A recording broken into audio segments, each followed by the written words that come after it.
Hello everyone, welcome to the online platform of Dhruved academy. प्यारे बच्चों, तो आई होप आप सभी के अपने बोर्ड एग्जाम्स काफ़ी अच्छे से चल रहे होंगे प्यारे बच्चों। हाँ, उसके लिए केमिस्ट्री के रिगार्डिंग हम सभी कुछ important numericals point of view से बात कर लेते हैं। तो जो चैप्टर से हमारे न्यूमेरिकल्स आते हैं उन चैप्टरों को थोड़ा सा एक बार अच्छे से कुछ इंपॉर्टेंट क्वेश्चंस जो हमारे मोस्ट प्रोबेबल हैं इस टाइप के क्वेश्चंस एग्जाम में पूछे जा सकते हैं।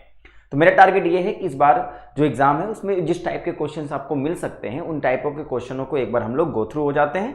मैं ये नहीं कहूँगा कि डायरेक्ट यही एग्जाम में यही क्वेश्चन आपको मिलेगा, हाँ इससे रिलेटेड क्वेश्चन आपको मिल सकते हैं। ठीक है प्यारे बच्चों, तो समय ना गवाते हुए आप सभी के लिए जो क्वेश्चन इंपॉर्टेंट है वो मैं लेके आ रहा हूँ। सॉल्यूशन पहला चैप्टर में डिसाइड किया और सॉल्यूशन में हम सभी molarity, mole fraction, mass by mass percentage निकालना हो and Raoult's law, Henry law के सवाल हो, कोलिगेटिव प्रॉपर्टीज के सवाल हो, इन पे बेस्ड कुछ इंपॉर्टेंट न्यूमेरिकल्स और इन पे बेस्ड कुछ इंपॉर्टेंट क्वेश्चंस जितने भी होंगे वो हम लोग करने वाले हैं। ठीक है, चलिए शुरुआत करते हैं सबसे पहले सवाल से बच्चों, ताकि आप सभी का जो पॉइंट है वो काफी ज्यादा स्ट्रांग हो जाए। तो उस पर आपको डिफाइन करने अच्छे से आना चाहिए। जैसे एक सवाल जो इंपॉर्टेंट क्वेश्चन है उसको मैं डील कर रहा हूं। जैसे सवाल आपके सामने ये गिवन है, A solution of glucose in water is labeled by 10% by weight, यानी ये by 10% by weight आपको गिवन है। What would be the molality of the solution? तो आपको इसको अप्रोच कैसे करना है वो आपको अच्छे से समझना चाहिए। ठीक है, चलिए शुरुआत करते हैं बच्चों। जब भी आपके पास कोई सवाल दिया जाए न्यूमेरिकल्स वाले, तो आप सभी को पहले समझना है उसका आंसर कैसे सॉल्यूशन कैसे बनाना है। तो पहले आपको समझना होगा कि इसमें हमें गिवन क्या है। तो बताइए गिवन क्या है, आप सभी के सामने गिवन क्या है बच्चों।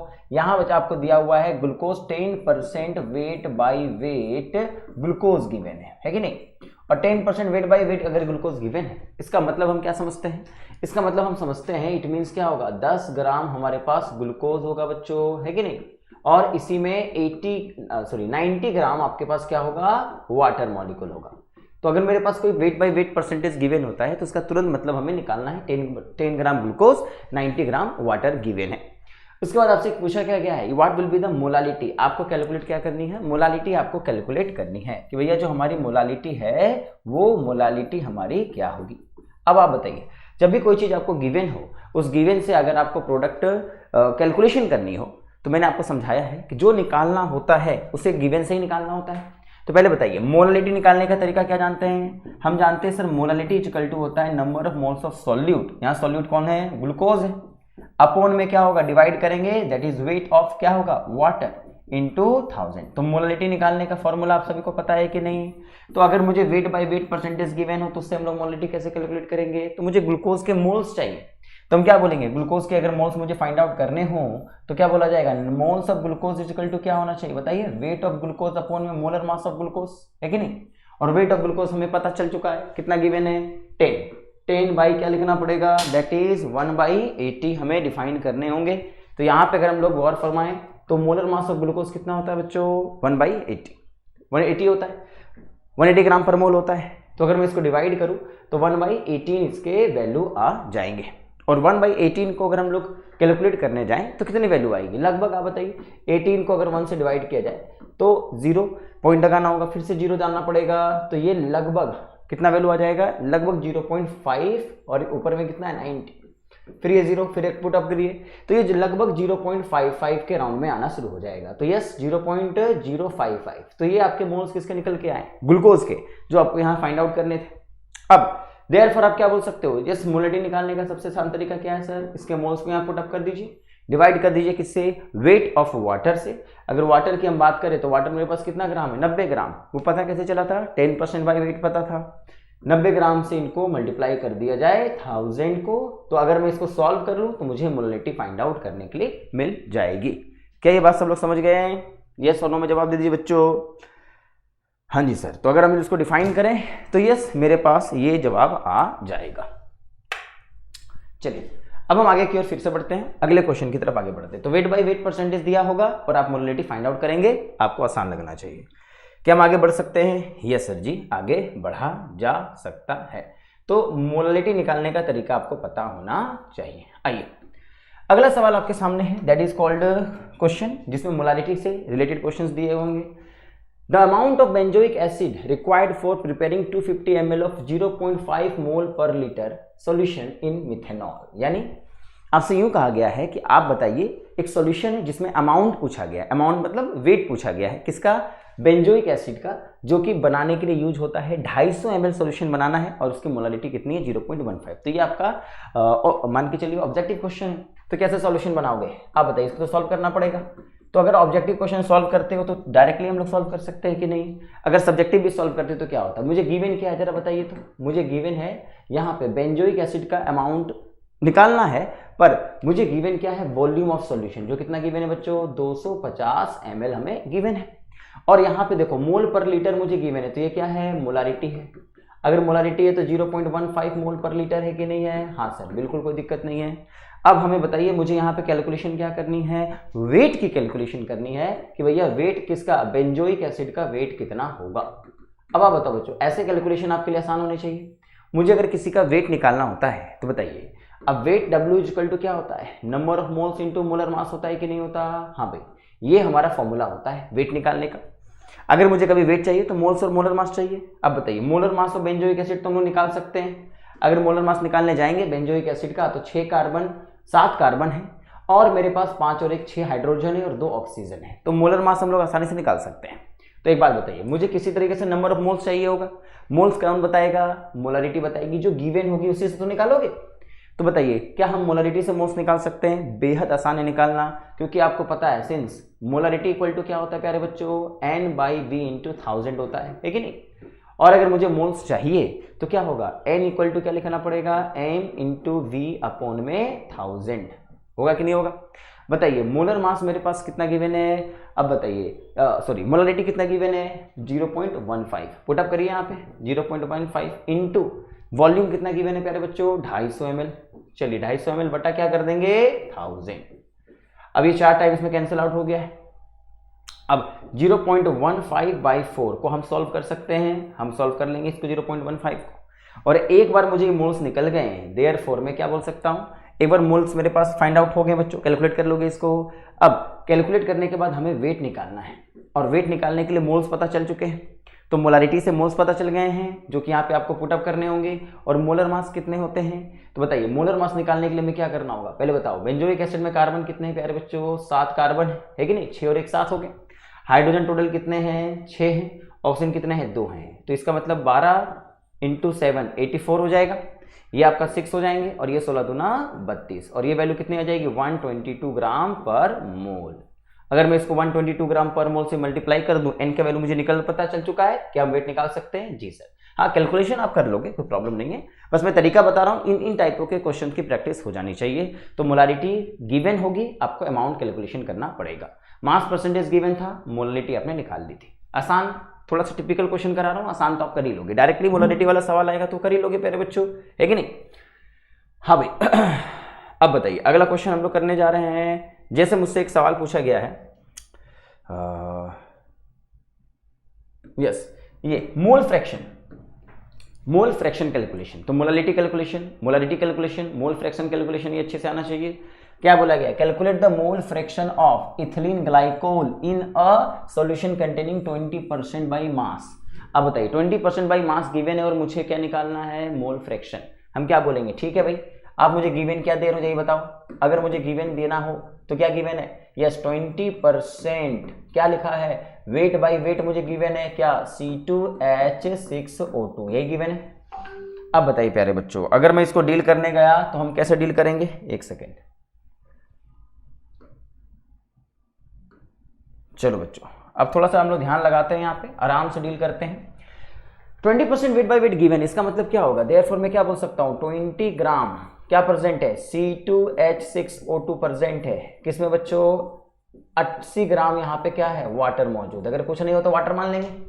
तो मुझे यही दिमाग लगाना है कि यहाँ पे वेट बाय वेट अगर गिवन होगा तो उसमें हमारे पास 20 ग्राम क्या होंगे सॉल्यूट, 80 ग्राम क्या होंगे पानी होंगे, और मुझे मोल फ्रैक्शन निकालनी है ना। कैलकुलेशन किसकी करनी है, मोल फ्रैक्शन की। मोल फ्रैक्शन ऑफ इथिलीन ग्लाइकोल कितना है, तो इथिलीन ग्लाइकोल इसका नाम है तो इसको इजी लिख दो, पानी को तो W लिख ही लेते हैं हम लोग।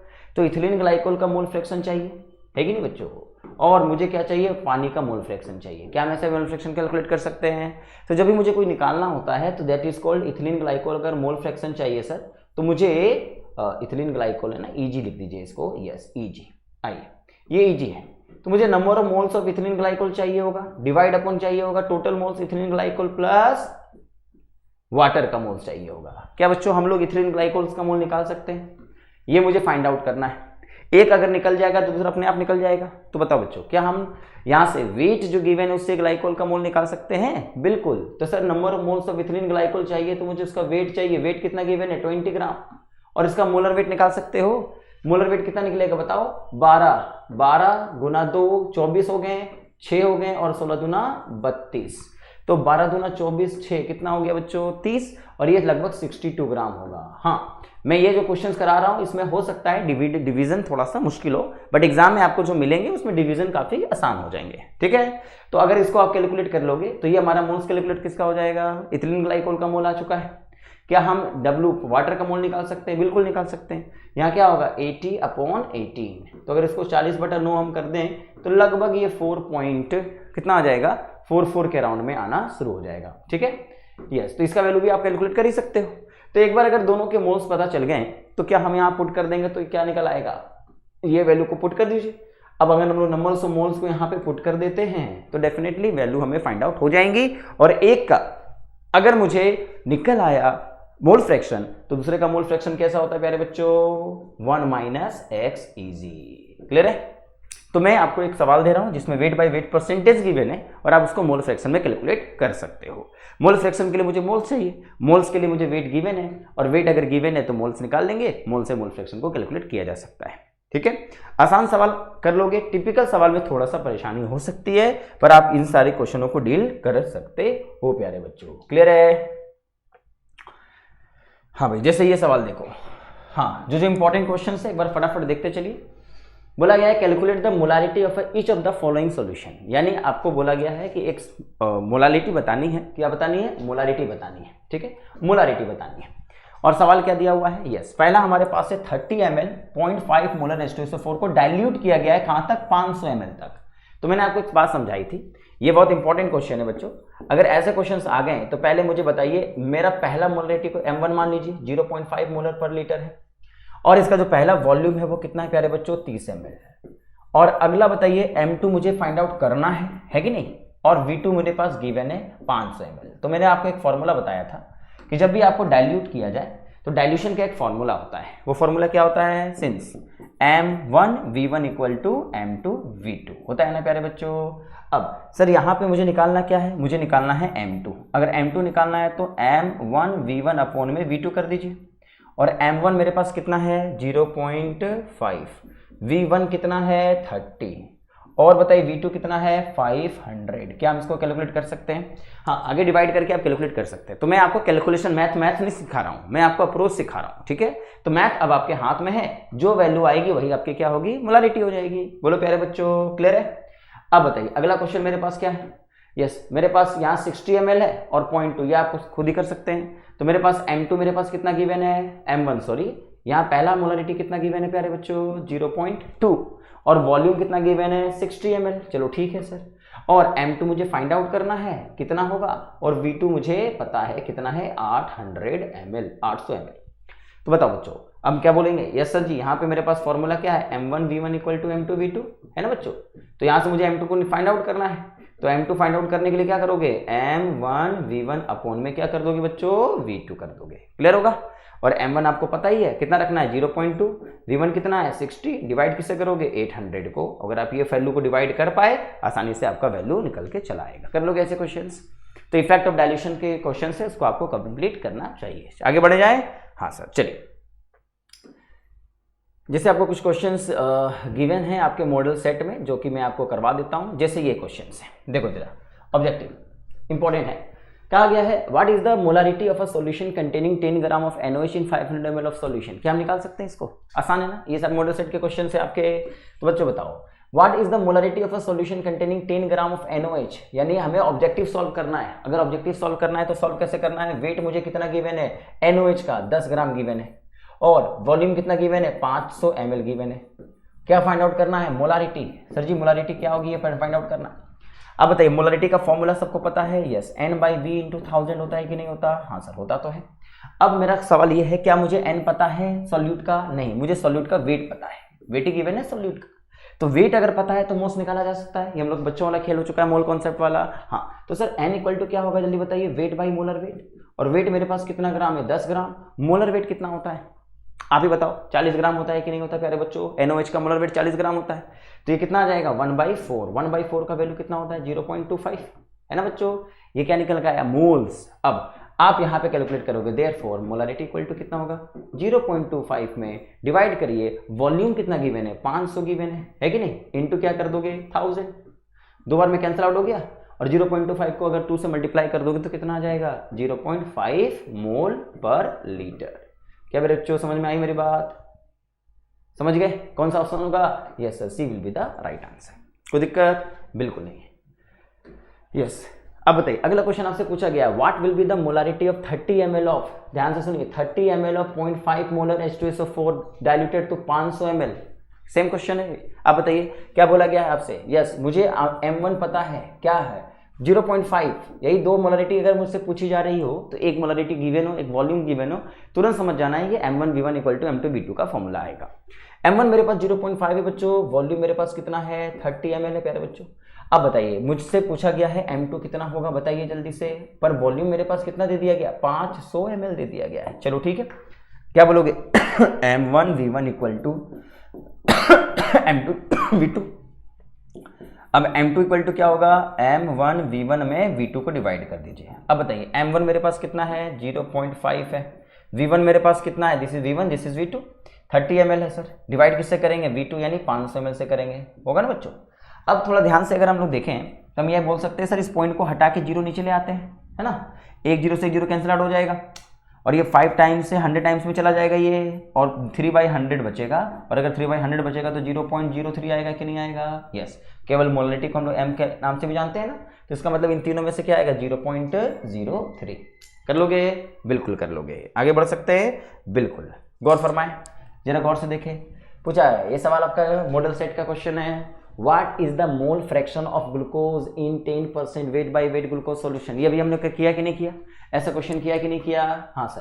क्या पूछा है 10% weight by weight ग्लूकोज दिया हुआ है, इसका मतलब 10 ग्राम ग्लूकोज है और 90 ग्राम पानी है कि नहीं। 100% में 90 ग्राम ग्लूकोज है और 90 ग्राम पानी है, ये तो होता है वेट बाई वेट का मतलब। वेट बाई वेट अगर 10% दिया है तो इसका मतलब पूरा 100 है, 100 में से 10 हमारा ग्लूकोज है और 90 हमारा क्या है पानी है।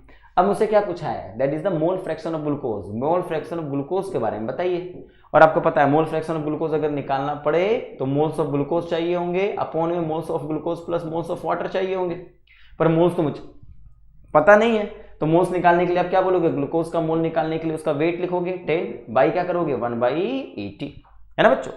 अब ये वैल्यू 1/18 आएगी, और 1/18 को क्या लिखा था आपने 0.05 लिखा था कि नहीं लिखा था। अगर कैलकुलेशन करना होगा तो आप इसको आराम से कर लोगे ना, 0 लगाओगे 8×5 लगभग 0.05 आएगा। और यहाँ पे नंबर ऑफ मोल्स ऑफ पानी कितना आएगा बताओ, 90 लिखा है, तो इसको 18 से डिवाइड करोगे तो कितना आएगा 5 आएगा। अब प्यारे बच्चों एक बात बताओ, अगर इसको सॉल्व करने आप गए तो मोल फ्रैक्शन ऑफ ग्लूकोज का मतलब क्या हुआ, मोल्स ग्लूकोज के कितने हैं 0.05 लिख दीजिए, और टोटल मोल्स अगर डिवाइड करने गए तो कितना होगा 5 + 5.05 को जोड़ोगे तो 5.05 आ जाएगा, है कि नहीं बच्चों। और अगर मैं इसको डिवाइड करने गया तो 5/105, अब इसको आप डिवाइड करोगे फॉर सॉल्यूशन बनाओगे, आपको पता चलेगा एक्चुअल वैल्यू यहाँ पे कितनी आने वाली है। ऑलमोस्ट समझ लीजिए ना, ऑलमोस्ट मान लीजिए 5/500 है ऑलमोस्ट, तो क्या होगा ये 1/100 होगा कि नहीं होगा, 1/100 अप्रोक्स आएगा, तो ये कितना होगा 0.01 के राउंड में आएगा। अगर आप अप्रोक्स भी सॉल्व करेंगे तो पता चल जाएगा कि नहीं। अब 505 को डिवाइड करके 101 आ जाएगा, तो उसका भी वैल्यू लगभग 1 को 100 भाग में डिवाइड करोगे तो 0.01 आएगा। कैलकुलेशन आसान हो जाएगी, कर लोगे बच्चों। हाँ जी सर, आगे बढ़ जाएं, बिल्कुल। चलिए, तो इस तरीके से हमें मोल फ्रैक्शन, मोलारिटी और मोलारिटी का कॉन्सेप्ट अच्छे से क्लियर होना चाहिए, कोई समस्या नहीं है।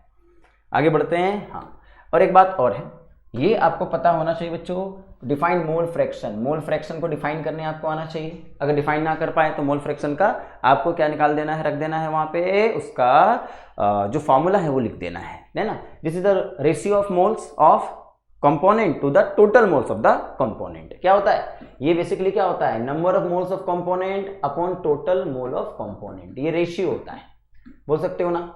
मोलिटी का फॉर्मूला हम लोग क्या जानते हैं, मोललिटी का मतलब क्या होता है? This is the number of moles of solute present in पर केजी ऑफ सॉल्वेंट, यही होता है मोललिटी। मोललिटी का फॉर्मूला क्या होता है, मतलब क्या होता है? Number of moles of solute present in per litre of solution. Mass by mass percentage क्या होता है? मास परसेंटेज का मतलब होता है this is the percentage of मास।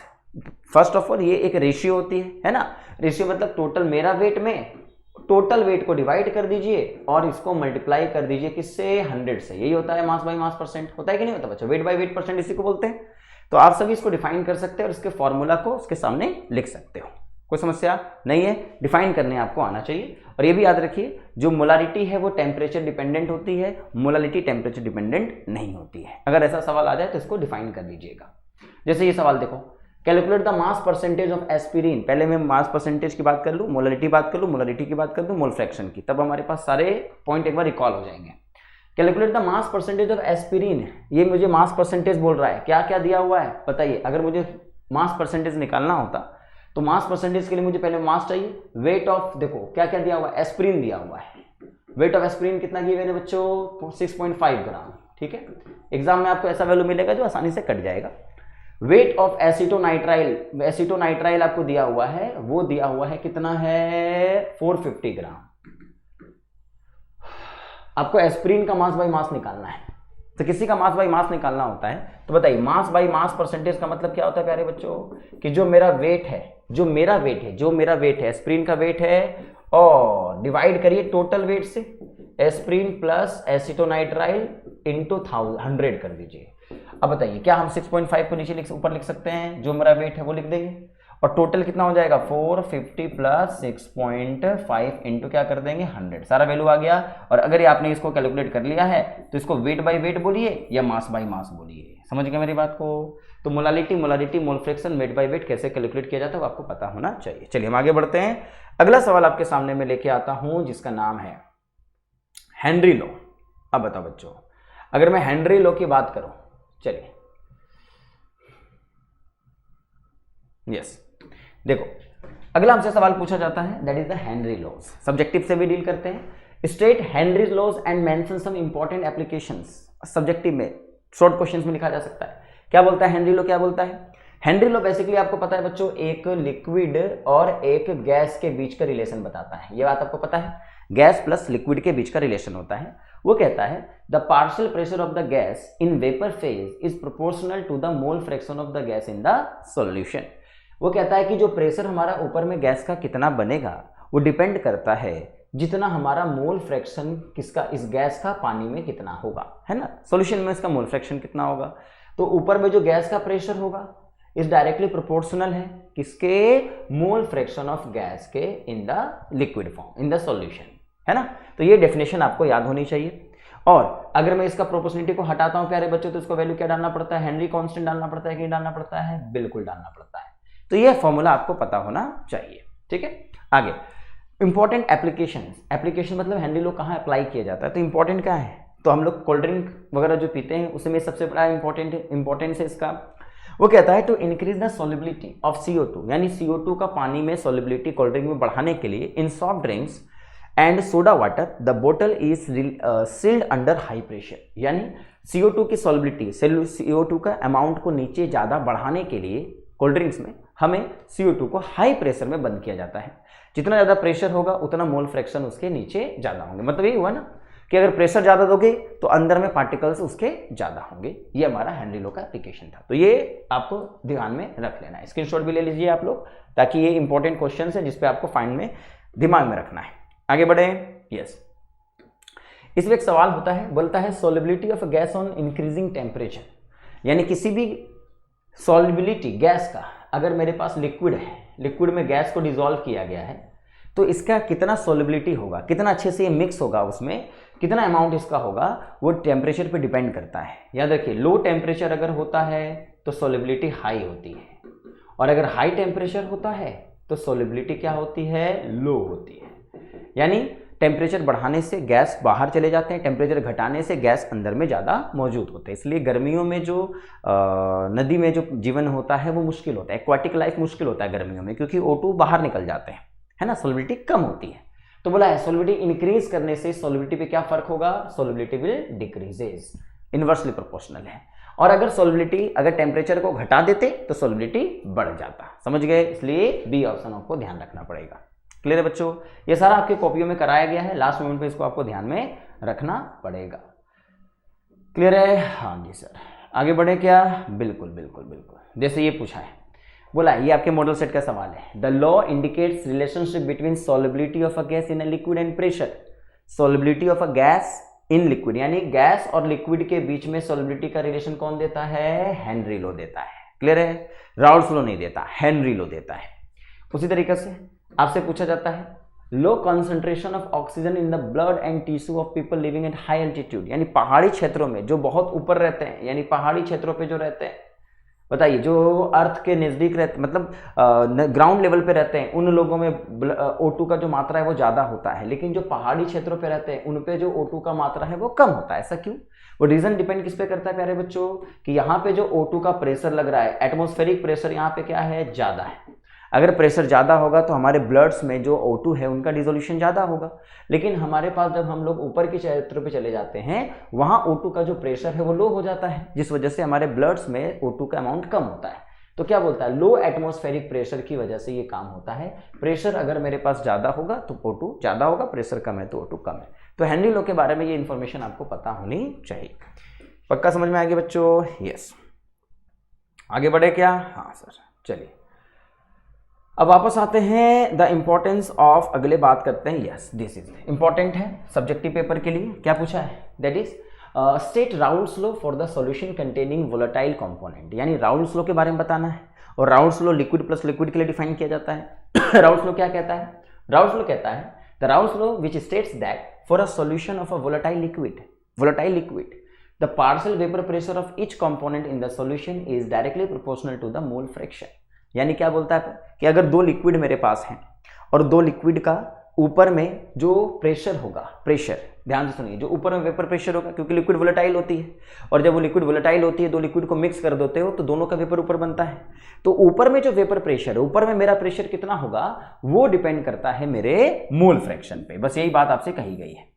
एक कंपोनेंट का मोल फ्रैक्शन जितना ज़्यादा प्रेशर उसका उतना ज़्यादा होगा, मोल फ्रैक्शन जितना कम होगा प्रेशर उतना कम होगा। क्लियर है मेरी बात। तो ये वेपर प्रेशर को बताता है लिक्विड लिक्विड सॉल्यूशन के, कि दो लिक्विड को मिक्स कर दिया जाए तो वेपर ऊपर में बनेंगे, उनमें वेपर का प्रेशर डिपेंड करता है मोल फ्रैक्शनों पे। ये फॉर्मूला आप लोगों ने पढ़े होंगे, यस। पूछा है write two differences between ideal solution and non ideal solution. जैसे आपको पता है आइडियल एंड नॉन आइडियल दो तरीके के सॉल्यूशंस होते हैं। ऐसे सॉल्यूशन जो राउल्स लॉ को ओबे करते हैं उनको आइडियल कहते हैं। तो डिफरेंस क्या है, आइडियल सॉल्यूशन ओबे राउल्स लॉ को फॉलो करेगा, और non ideal solution Raoul's law को फॉलो नहीं करेगा। दूसरा क्या था, डेल्टा एच और delta we of mixing zero होते हैं आइडियल सॉल्यूशन के, यानी जब आप दो लिक्विड को मिक्स करते हो तो वॉल्यूम दोनों में चेंजेस नहीं होती, यानी 10 को मिलाया तो 20 ही रहेगा।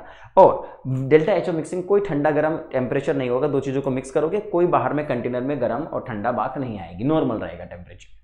लेकिन जब आप आइडियल सॉल्यूशन की बात नहीं करते हो, नॉन आइडियल की बात करते हो, तो वहाँ पे टेम्परेचर हाई हो जाते हैं। जब दो को मिक्स करोगे तो या तो वो ठंडा हो जाएगा या बहुत ज़्यादा गर्म हो जाएगा, तो उसमें टेम्परेचर रिलीज होते हैं, तो उसको बोलते हैं delta H. Enthalpy of mixing zero नहीं है और वॉल्यूम पे मिक्सिंग जीरो नहीं होगी। तो आप समझ गए। तो ये सारी आपकी कॉपी में कराया गया है और आपको इसको रिवाइज करके कंप्लीट कर लेना चाहिए। आइए, हाँ, इस पे ज़्यादा पहलू पे गौर करना है, जिसमें आपसे पूछा गया है what is mean by positive and negative deviation from Raoult's law, give example of each. यानी कौन से पॉजिटिव डेविएशन है, कौन सा नेगेटिव डेविएशन है। और बताइए बच्चों, जो नॉन आइडियल सॉल्यूशंस होते हैं उनको दो कैटेगरी में डिवाइड करते हैं। एक जो पॉजिटिव डेविएशन दिखाते हैं, पॉजिटिव डेविएशन का मतलब क्या होगा, if vapour pressure of solution is lower than that predicted by Raoult's law the solution exhibit positive deviation. यानी राउल्स लॉ ने जो बताया था कि इसका वेपर प्रेशर इतना होना चाहिए, लेकिन उससे वो क्या हो, कम हो, लोअर हो।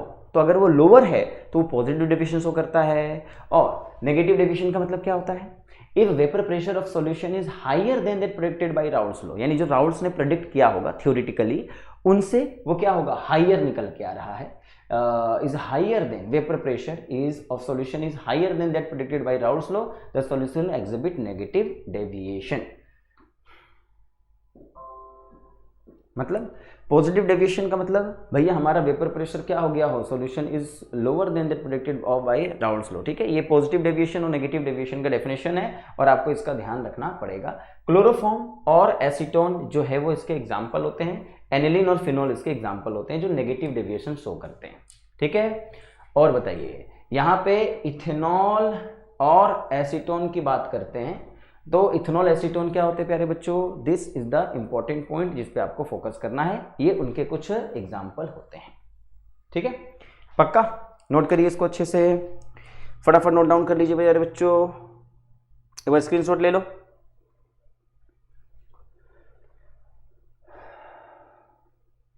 चलिए हम आगे बढ़ते हैं। यस, चलिए आगे बढ़ा जाए बच्चों, आगे बढ़ते हैं। यस, क्या बोला गया है, solution which do not obey Raoult's law, solution जो राउल्स लॉ को ओबे नहीं करते हैं वो कौन होते हैं, these are non ideal solutions. जो नॉन आइडियल सॉल्यूशंस होते हैं वो राउल्स लॉ को ओबे नहीं करते हैं। ठीक है प्यारे बच्चों, क्लियर होगी बात? हाँ जी सर। एक होता है बच्चों, ध्यान से सुनना, that is called negative deviation from Raoult's law is observed in which one of the following binary solution. Negative deviation, आप बताइए नेगेटिव डेविएशन का मतलब क्या होता है, आपको भी पढ़ाया मैंने कि जो एग्जाम्पल आपको याद रखना है, तो कुछ एग्जाम्पल मैं आपको बता दे रहा हूं प्यारे बच्चों, उसको हमेशा के लिए याद रखिएगा। ठीक है, देखो यहाँ पे मैं कुछ सॉल्यूशन आपको बता रहा हूं, जैसे आइडियल सॉल्यूशन क्या होते हैं, आइडियल सॉल्यूशन के एग्जाम्पल आपकी जो एनसीईआरटी में लिखा हुआ वो नोट कर लो। Normal hexane plus normal heptane, ये जो हमारा है आइडियल सॉल्यूशन बनाता है। ब्रोमोइथेन, अगर मेरे पास ब्रोमोइथेन है और मेरे पास क्लोरोइथेन है, ठीक है, क्लोरोइथेन है, ये आइडियल बनाते हैं।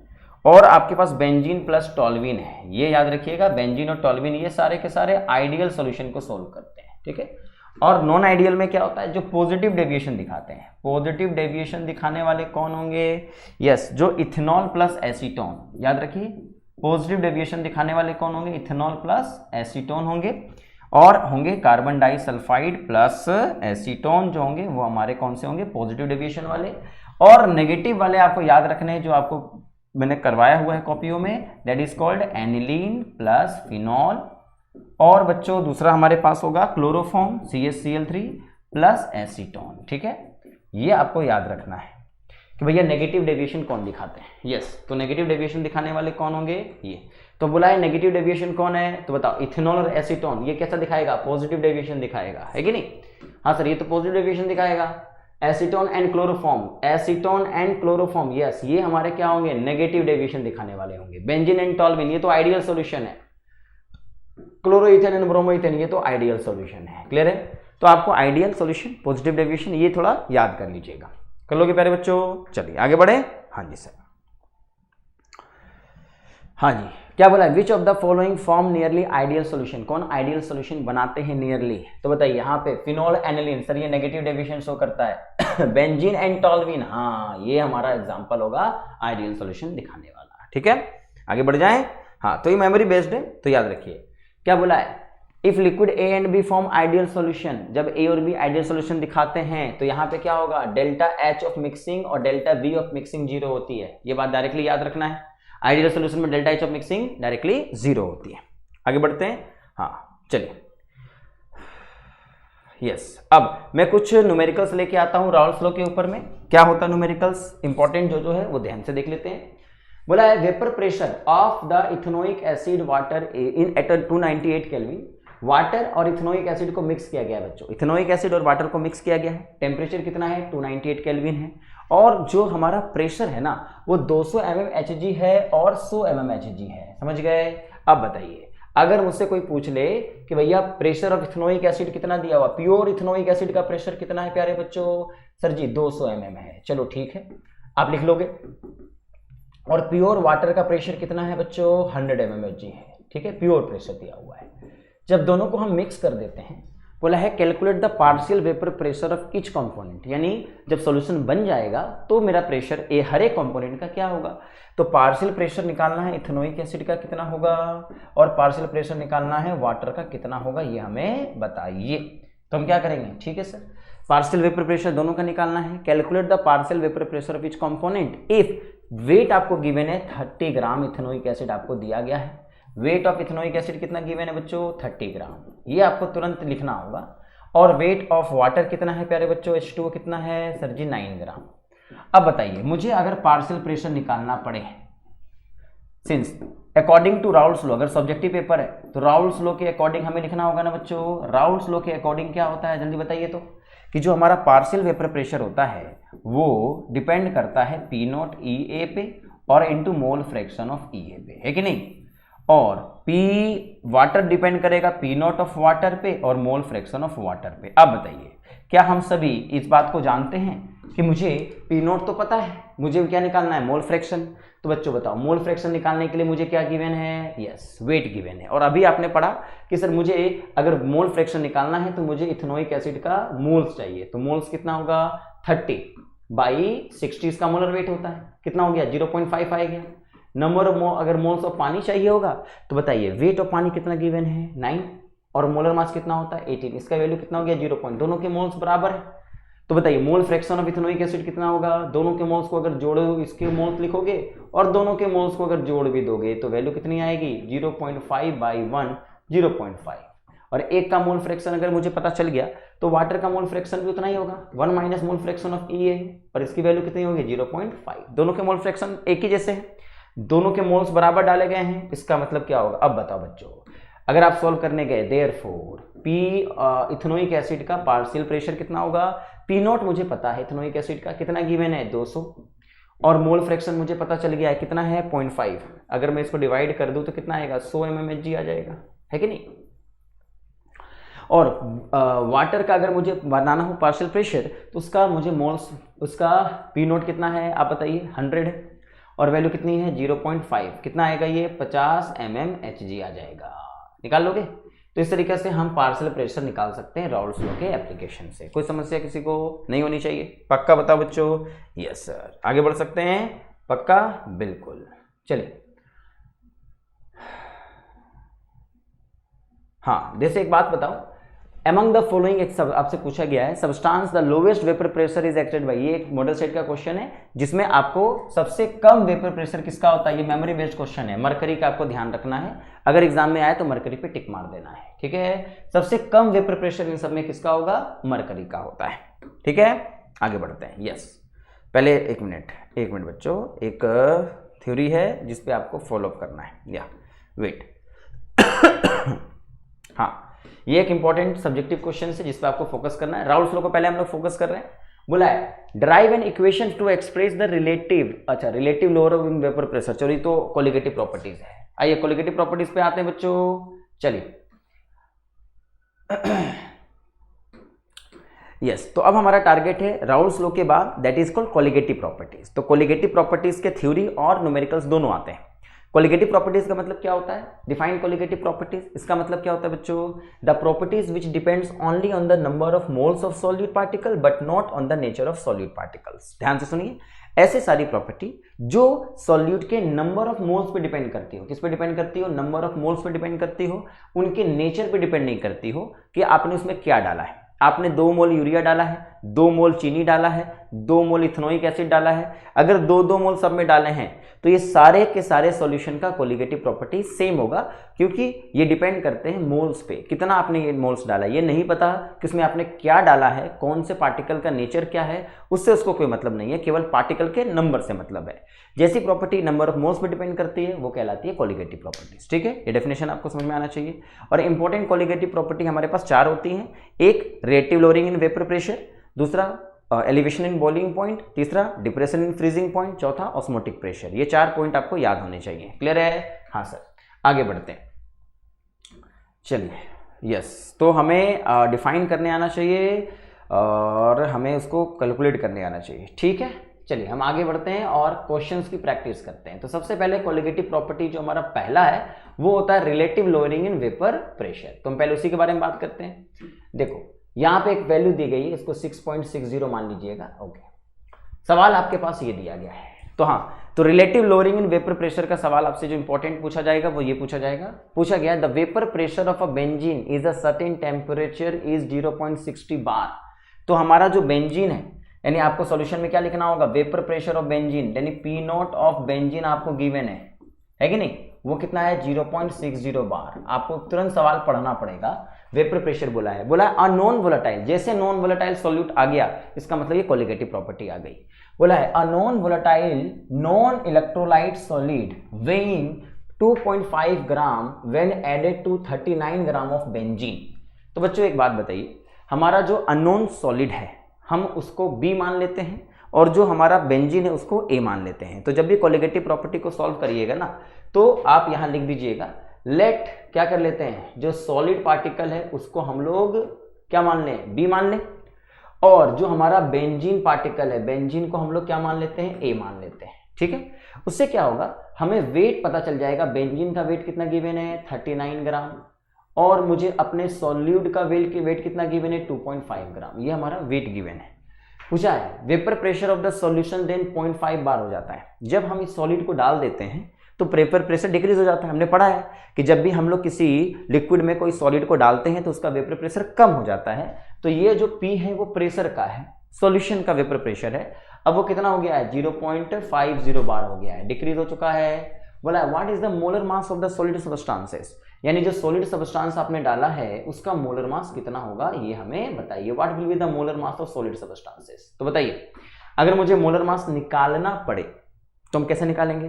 तो पहले मुझे इसका बात समझ में आना चाहिए कि मुझे सर इसको निकालने के लिए ये वेपर प्रेशर के डिक्रीमेंट का सवाल है, माइंड में तुरंत सॉल्यूशन आना चाहिए।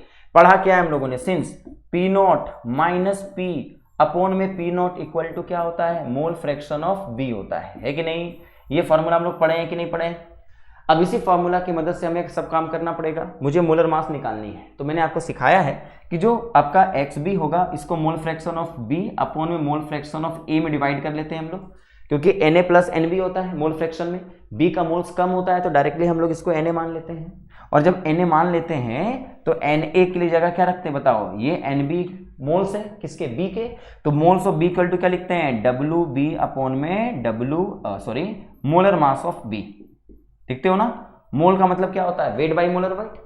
और नीचे भी क्या होगा, अगर Na को अगर हम लोग लिखते हैं तो NO की जगह क्या लिखना होगा। अब इतनी प्रैक्टिस तो आपकी हो जानी चाहिए कि इसको कैच करो। Wait of A molar mass ऊपर चला जाएगा Ma बन जाएगा, क्योंकि अगर डिवाइड करोगे Ma को तो ऊपर चला जाएगा।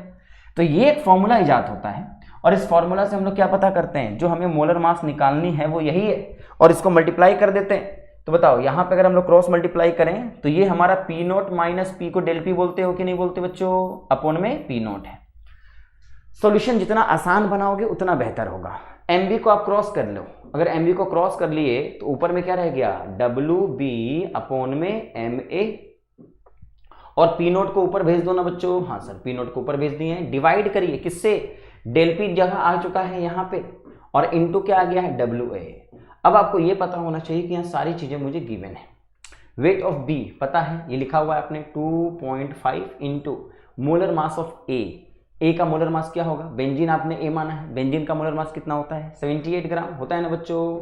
पी नोट मेरे को पता है, पी नोट कितना गिवन है 0.6 गिवन है, बिल्कुल डिवाइड करिए। डेल पी यानी चेंज बताओ, पी नोट माइनस पी को चेंज बोलोगे ना, तो 0.6 माइनस 0.5 कितना होगा 0.1 इंटू वेट ऑफ ए कितना गिवन है 39। क्या हम इसको सॉल्व कर सकते हैं। अगर आपने इसको सॉल्व कर लिया तो जो वैल्यू आपकी आएगी वही वैल्यू किसमें होगी, ग्राम पर मोल में। समझ गए। तो आपको lowering in vapour pressure, relative lowering in vapour pressure आपको दिया हुआ होगा, आपको यहाँ मोलर मास निकालने आना चाहिए। कर लोगे ऐसे, मैंने क्वेश्चंस आपको बहुत सारे कॉपियों में कराए हुए हैं, उसको तो करना ही है, लेकिन मोस्ट प्रोबेबल आपको ये ध्यान में रखना होगा। क्या हम आगे बढ़ सकते हैं, पक्का बच्चों। हाँ जी सर। जैसे एक सवाल और देख लो, 2 सवाल इसके इंपॉर्टेंट है जो कि हम लोगों को कंप्लीट करने होंगे। हाँ जी, क्या बोला है, बोला है the vapour pressure of benzene at 20 degree Celsius is, बताइए vapour pressure of benzene at 20 degree Celsius is 20 mmHg, यानी वेपर प्रेशर ऑफ बेंजीन, अगर मैं बेंजीन को देखूं तो मैंने मान लिया है, बेंजीन को मैंने मान लिया है ए मान लो, ठीक है, मान लिया लेट बेंजीन इक्वल टू ए मान लिया हम लोगों ने। इस 20 solution of glucose is prepared, यानी ग्लूकोज हमारा सॉलिड है तो हम ग्लूकोज को क्या मान ले, बी मान लेते हैं। बार बार हम लोग इसको रिप्रेजेंट करें, इससे बढ़िया है ग्लूकोज को बी मान लिए, बेंजीन को ए मान लिए। अब यहाँ क्या क्या गिवन है बताओ, बोला है the vapour pressure of benzene, तो पी नॉट ऑफ ए कितना गिवन है बच्चों 20 mmHg। आपको तुरंत सोचना होगा ना, क्योंकि अब इतना पढ़ चुके, अब एग्जाम देने जा रहे हो तो तुरंत कैच करना पड़ेगा। अ solution of glucose is prepared by dissolving 30 gram of glucose, यानी वेट ऑफ ग्लूकोज कितना है गिवन बताओ 30 ग्राम। और आप बताइए इसका मोलर वेट कितना होता है ग्लूकोज का 180 ग्राम होता है, लिखा हुआ है ग्राम पर मोल होता है ना बच्चों, हाँ सर। और 390 ग्राम ऑफ बेंजीन दिया हुआ है, तो वेट ऑफ ए भी हमें गिवन है, वेट ऑफ ए कितना गिवन है 390 ग्राम, ये सब कुछ गिवन है, आपने इसको लिख लिया है। कहाँ पूछा है calculate the relative lowering in vapour pressure, ये सब गिवन है। तो बताओ सबसे पहली चीज relative lowering in vapour pressure, relative lowering in vapour pressure का मतलब क्या होता है, डेल पी अपॉन में पी नॉट क्या होगा ये फाइंड आउट करना है सबसे पहले। क्या हम इसको फाइंड आउट कर सकते हैं, हाँ कर सकते हैं सर। इसको फाइंड आउट करने का सवाल हमें कैसे पता करना होगा बताओ, सिंस डेल पी अपॉन में पी नॉट इक्वल टू क्या होता है बच्चों मोल फ्रैक्शन ऑफ बी, और मोल फ्रैक्शन ऑफ बी का मतलब क्या होता है एन बी अपॉन में एन ए, क्लियर है। और एन बी का मतलब अभी आपको बताया मैंने डब्ल्यू बी अपॉन में क्या लिखा जाएगा जल्दी बताओ एम बी, और यहाँ डब्ल्यू ए ऊपर में क्या चला जाएगा एम ए, क्या हम निकाल सकते हैं। तो relative lowering in vapour pressure का मतलब यही होता है कि नहीं होता बच्चों, अगर केवल लोअरिंग इन वेपर प्रेशर बोलता तो डेल पी आता है ना, रिलेटिव लोअरिंग बोला है ये वैल्यू निकालनी है। अब बताओ क्या ये वैल्यू निकाली जा सकती है, बिल्कुल निकाली जा सकती है सर।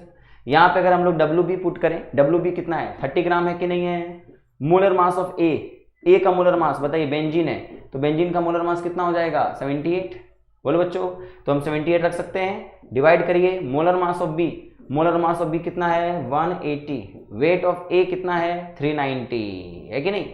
अगर हम इसको सॉल्व कर लें तो हमारे पास क्या इसका जवाब आ जाएगा कि नहीं आ जाएगा, बोलो बच्चों, बिल्कुल। तो इसको सॉल्व कर लीजिएगा, तो हर एक वैल्यू को आपको सॉल्व करने आना चाहिए, वेट इंटू मोलर वेट, जो भी है एनबी को W B by M B लिखा, W A by M A हो जाएगा, क्योंकि यहाँ पे अगर तुम W A by M A लिखोगे तो डब्ल्यू ए नीचे रह जाएगा, एम ए ऊपर चला जाएगा, बस सिंपल है।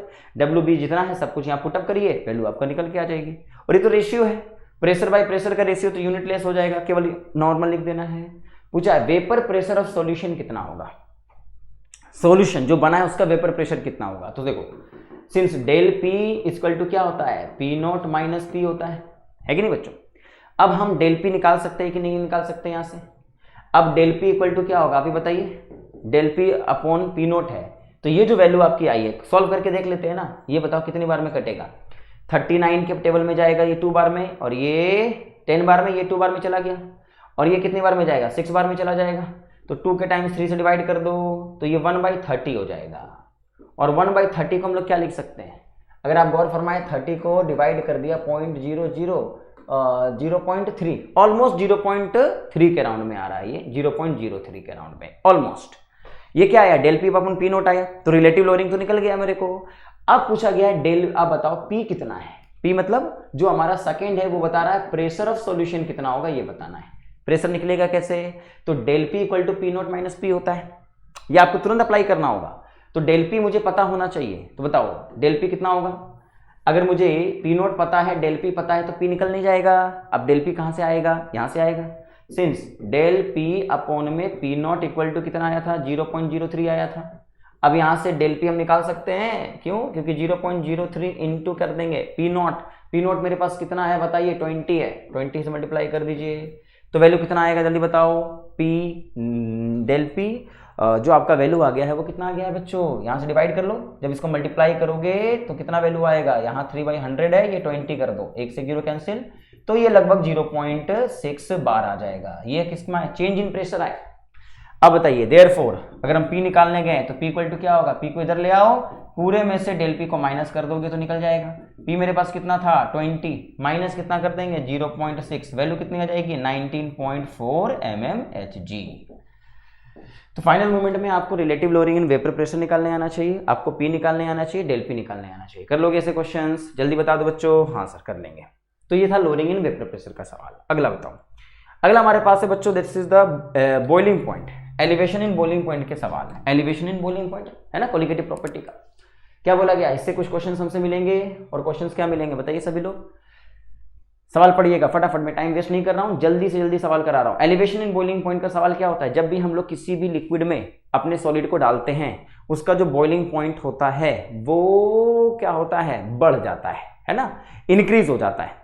अगर मैंने पानी में चीनी डाल दिया तो पानी पहले 100 डिग्री सेल्सियस पे बॉईल करता था, वो 100 डिग्री से ज़्यादा बॉईल करेगा, और जो पहले बॉईल कर रहा था और जो अब बॉईल कर रहा है, उन्हीं दोनों के डिफरेंस को हम लोग क्या बोलते हैं, elevation in boiling point, delta TB कहते हैं उसको। ठीक है, चलिए अब मैं इससे न्यूमेरिकल सॉल्व कर रहा हूं, आपको सॉल्व करना है। बोला है the boiling point of a benzene is 350 kelvin, यानी एक बेंजीन है, टी नॉट बॉइलिंग पॉइंट उसका प्योर का टी नॉट इंडिकेट करते हैं 350 केल्विन है। चलो ठीक है, क्या बोला है, when 2 gram of non volatile solute was dissolve in 25 gram of benzene, तो हम लोग मान लेंगे लेट सॉल्यूट को हम लोग मान लेते हैं ये बी है, और हमारा जो बेंजीन है उसको ए मान लेते हैं। ठीक है बच्चों, ये मानने के बाद ही हम आगे बढ़ते हैं। इससे हमें क्या लिखना होगा, बोला है जो नॉन वोलेटाइल सॉल्यूट है उसका वेट कितना ग्राम गिवन है, 2 ग्राम गिवन है, dissolve in 25 gram of benzene, यानी बेंजीन जो हमारा ए है उसमें कितना ग्राम दिया हुआ है, 25 ग्राम बेंजीन में 2 ग्राम सॉलिड को डाल दिया है।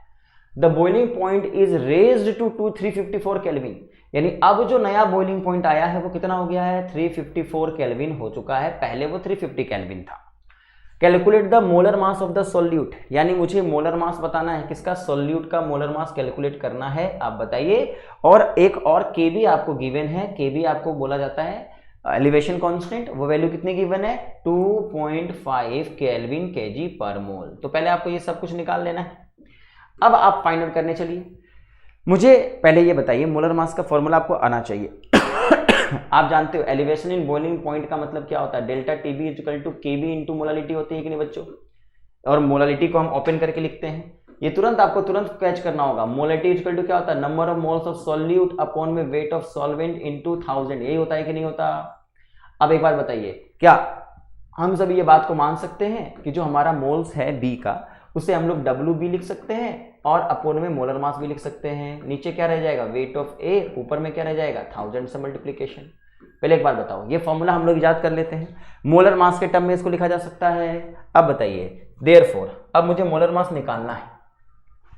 अगर मोलर मास निकालना है तो मोलर मास को हम ऊपर लिख दें, तो इसका मतलब यहाँ जो फॉर्मूला आपने बनाया है वो फॉर्मूला क्या हो गया, तो डेल्टा टीबी का फॉर्मूला हमारे पास क्या हो गया, जल्दी बताइए, K B into W B into 1000 हो गया है, डिवाइड किससे होगा, एम बी इंटू किससे, वेट ऑफ ए से। चलिए अब आप हमें बताइए मोलर मास बी निकालना है, मोलर मास ऑफ बी को मल्टीप्लाई कर दीजिए, ऊपर क्या रह जाएगा, K B into W B into 1000 होगा ना बच्चों, डिवाइड किससे करोगे बताओ, डेल्टा टीबी से, और यहाँ पे इंटू डब्ल्यू ए से। क्या ये सारी बातें मुझे पता है, जरा सोचो तो, के बी पता है कितना है 2.5, कोई समस्या बिल्कुल नहीं। डब्ल्यू बी पता करो, डब्ल्यू बी निकाले हो, हाँ दिया हुआ है सर 2 ग्राम, इंटू किससे मल्टीप्लाई करना है, 1000 से, डिवाइड करो डेल्टा टीबी क्या होता है। अब डेल्टा टीबी क्या होता है, since delta TB equal to क्या होता है प्यारे बच्चों बताओ, पहले नया बॉइलिंग पॉइंट माइनस पुराना बॉइलिंग पॉइंट, तो टीबी मेरा क्या है 254 है, यहाँ कितना है 250 है, दोनों का वैल्यू कितना आ गया 4 केल्विन आया ना, 4 केल्विन रख दो यहाँ पे, रख दोगे, इनटू वेट ऑफ ए का वेट कितना है 25 ग्राम। क्या हम इसको सॉल्व कर लेंगे, जो सॉल्व कर लिया इसको, उससे क्या निकल आएगा, मोलर मास। समझ गए, तो आपको मोलर मास कैलकुलेट करना बॉइलिंग पॉइंट का आना चाहिए। आगे बढ़ सकते हैं, पक्का बोलो, हाँ जी सर। चलिए नेक्स्ट क्वेश्चन सेम है पर आपको समझना होगा क्या बोला गया है, बॉइलिंग पॉइंट का ही सवाल आपको कर लेना चाहिए। अगला क्वेश्चन आपके सामने ये रहा बच्चों, टाइम बिल्कुल नहीं है इसलिए थोड़ा फास्ट करा रहा हूँ ताकि सारे यूनिट को कम टाइम में आपको कवर करा दो। बोला 18 ग्राम ग्लूकोज को डिसॉल्व किया गया है 1 किलोग्राम पानी में, at what temperature will water boil at 1.013 KB for water is 0.52। Boil करने के बारे में पूछा है, तो बॉइलिंग पॉइंट के बारे में बात की गई है। सवाल क्या है, 18 ग्राम ग्लूकोज, तो ग्लूकोज को क्या मान लेना है, सॉल्यूट को मान लेना है, बी मान लेना है, और पानी को क्या मान लेना है, ए मान लेना है। ठीक है, अब मुझे वेट ऑफ बी दिया हुआ है कितना ग्राम, 18 ग्राम। चलो ठीक है, और इसका जो मोलर वेट होता है हमें पता है ना, कितना होता है मोलर वेट, 180 ग्राम होता है कि नहीं होता, हाँ सर क्लियर है। हाँ, अब 1 केजी पानी भी दिया हुआ है, तो पानी का वजन तो 1000 ग्राम दिया ही हुआ है, चलिए कोई प्रॉब्लम ही नहीं है। अब बताइए at what temperature will water boil, यानी आपसे पूछा है कि अब कौन से टेम्परेचर पे पानी बॉयल करेगा, यानी मुझे टीबी को कैलकुलेट करना है। चलो कैलकुलेट कर लेते हैं, टीबी कैलकुलेट करेंगे। आपका केबी आपको दिया हुआ है, दैट इज केबी आपको गिवन है, दैट इज 0.52। अब एक बात बताओ, पानी का जो बॉइलिंग पॉइंट होता है वो 100 डिग्री सेल्सियस होता है कि नहीं। अगर एग्जाम में पुराना बॉइलिंग पॉइंट, क्योंकि नया निकालना है तो पुराना पता होना चाहिए, अगर पुराना नहीं पता है पानी का तो हम कितना मान लेते हैं बताओ, T naught B equal to कितना मान लेते हैं, 100 डिग्री सेल्सियस मानते हैं। पर मुझे यहाँ सेल्सियस तो रखना नहीं है, यहाँ मुझे क्या रखना है केल्विन में, और केल्विन में चेंज करने के लिए क्या करते हो 273.15 से जोड़ देते हो, तो लगभग कितना आएगा ये 373.15 केल्विन। पहले तो ये फाइंड आउट करके रख लो। अब निकालने चलो आगे। हाँ सर कैसे निकलेगा टीबी, अब एक बताइए, सिंस डेल्टा टीबी का फॉर्मूला में हमें क्या पता होना चाहिए था, TB minus T naught B, है ना, नया माइनस पुराना तो डेल्टा टीबी आता है। तो अगर मुझे डेल्टा टीबी निकाल के दे दिया जाए तो हमें पुराना तो पता ही है, तो ये पता चल जाएगा। इसको पता करने के लिए डेल्टा टीबी चाहिए। अब डेल्टा टीबी कहां से पता चलेगा, तो आप क्या बोलोगे, since delta TB equal to KB into molality होता है कि नहीं होता। हाँ सर, यहां आपको फाइंड आउट करना है सब कुछ। अब फॉर्मूला के अकॉर्डिंग हम केबी को रखेंगे, मोलालिटी को चेंज कर देंगे। मोलालिटी क्या होता है, number of moles of solute divide upon में वेट ऑफ सॉल्वेंट इनटू 1000, जैसा कि अभी हमने निकाला था बच्चों। अब बताइए number of moles of solute निकालने के लिए हम तुरंत फाइंड आउट करते हैं डब्ल्यू बी अपॉन में एम बी, नीचे क्या है डब्ल्यू ए इंटू क्या है 1000, बोलो बच्चों है कि नहीं। अब बताइए केबी मुझे पास पता है, केबी कितना गिवन है 0.52, यस 0.52 पता है। वेट ऑफ बी, बी बोले तो हमारा वजन 18 ग्राम दिया हुआ, वो सब आप निकाल के रख चुके हैं, इंटू क्या लिखा हुआ है 1000, अपॉन में क्या है एम बी कितना है 180, इंटू वेट ऑफ ए कितना है 1000, बोलो बच्चों है कि नहीं। सारा कुछ आपने यहाँ पुटअप कर दिया, 1000 से 1000 कैंसिल आउट गया, 18 से ये 10 बार में चला गया। अब ये वैल्यू कितनी आ गई 0.052 केल्विन, क्योंकि डेल्टा टीवी केल्विन में आएगा। अब बताओ डेल्टा टीवी निकल गया, तो देयरफॉर अब मैं क्या लिख सकता हूँ, टीबी इक्वल टू क्या लिख सकता हूँ, टी नॉट बी में डेल्टा टीबी को जोड़ दो, और टी नॉट बी क्या होता है बच्चों, अभी आपने देखा तो 373.5 केल्विन है, प्लस 0.052 को अगर आप जोड़ दीजिएगा तो ये हमारा क्या निकल के आ जाएगा टीबी। तो लास्ट मोमेंट में टीबी निकालने आपको अच्छे से आना चाहिए। कर लोगे ऐसे क्वेश्चंस, ठीक है बच्चों। टेम्परेचर निकालने का सवाल है, फाइंड आउट कर लीजिएगा। हाँ, इसी में आपके पास एक क्वेश्चन और है जो आपके सैंपल पेपर में गिवन था, वो मैं आपको करवा दे रहा हूँ। हाँ, जैसे ये देखो बोला है केबी का यूनिट क्या होता है, what is the unit of Kb. Kb को हम लोग क्या बोलते हैं, बॉइलिंग पॉइंट एलिवेशन कांस्टेंट या मोलर एलिवेशन कांस्टेंट कहा जाता है, और इसका यूनिट होता है केल्विन केजी पर मोल। ये बात आपको याद रख लेनी है, ये मॉडल सेट में पूछा गया था। कर लोगे। हाँ सर, अगला बताइए।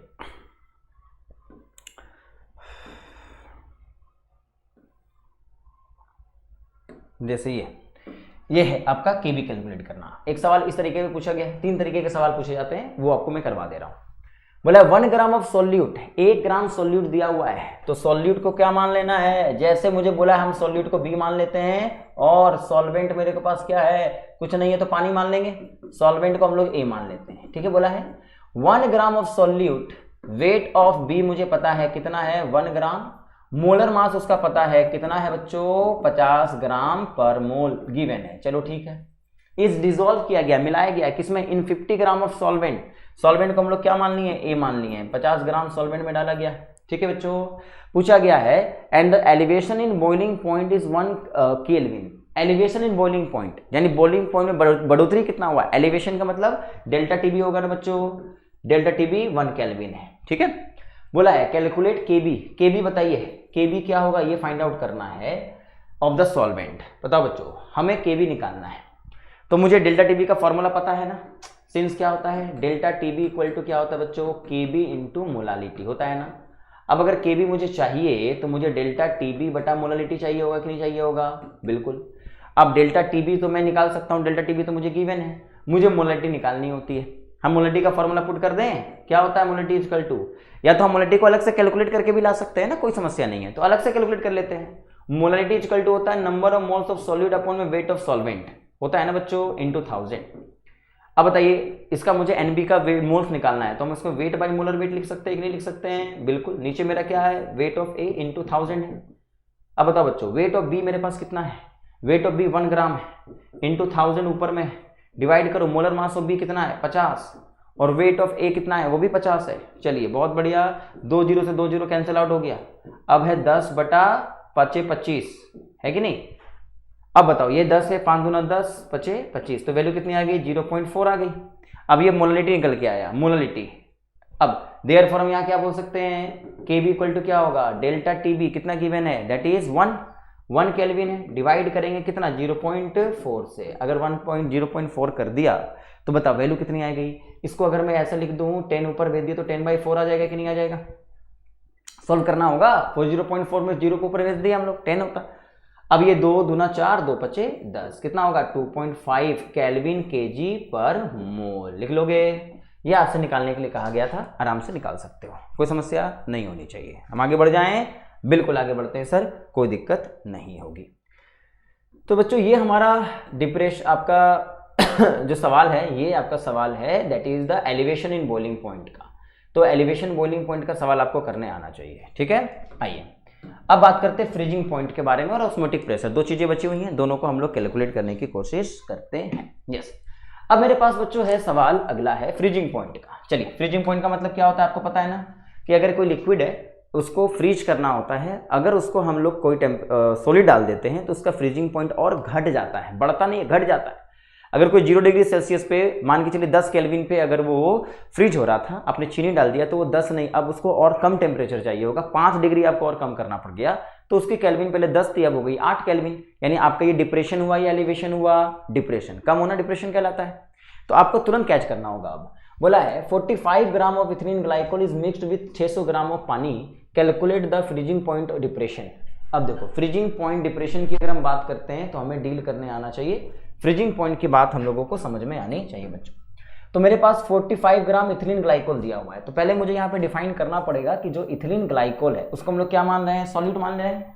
तो मैं यहाँ पे मान लेता हूँ जो इथिलीन ग्लाइकोल है इसको मान लीजिए पहले, यस, इथिलीन ग्लाइकोल को हम क्या मान लेते हैं बच्चों, बी मान लेते हैं, और पानी जो दिया हुआ है वाटर को हम लोग क्या मान लेते हैं, ए मान लेते हैं, ठीक है। तो अब आपको ये समझना होगा कि मुझे गिवन क्या क्या है। तो जरा सोचिए, अगर हम ध्यान से देखें तो मुझे weight of ethylene glycol given है कितना, 45 ग्राम, और मुझे वेट ऑफ पानी कितना गिवन है, 600 ग्राम, ठीक है। अब मुझे पूछा गया है कि बताओ द फ्रीजिंग पॉइंट डिप्रेशन के बारे में आपसे बात की गई है। फ्रीजिंग पॉइंट डिप्रेशन का मतलब क्या होता है, जिसको हम लोग क्या बोलते हैं, डेल्टा टीएफ कहते हैं। This is the delta TF. क्या होगा ये हमें पता करना पड़ेगा। अब बताओ डेल्टा टीएफ निकालने का फॉर्मूला सबको पता है, क्या होता है। अगर मैं डेल्टा टीएफ निकालने गया तो डेल्टा टीएफ इक्वल टू क्या होता है बच्चों, के एफ होता है ना, और इनटू मोलालिटी। तो ये है फ्रीजिंग पॉइंट की बात। हम इससे पहले क्या कर रहे थे, दैट इज द डिप्रेशन की बात हम कर रहे थे, एलिवेशन की। अब बताइए क्या हम एम निकाल सकते हैं, के एफ मुझे पता होगा, पानी का कोई ना कोई के एफ आपको गिवन होगा। तो मान के चलिए यहाँ पे गिवन नहीं है, इसको हम लोग मान लेते हैं दैट इज द के F of water will be 0.52 kilo kelvin KG पर मोल मान लेते हैं, एग्जाम में आपको गिवन होगा। आइए अब अगर फ्रीजिंग पॉइंट की हम बात करें तो डेल्टा टीएफ कितना होगा बच्चों बताओ, के एफ मेरे पास यही है सर 0.52 मान लीजिए। मोलिटी निकालनी है तो हम बगल से मोलिटी फाइंड आउट कर सकते हैं, या मोलिटी निकालने के लिए क्या बोल सकते हैं, number of moles of solute upon में वेट ऑफ सॉल्वेंट इनटू 1000 कह सकते हैं, है कि नहीं।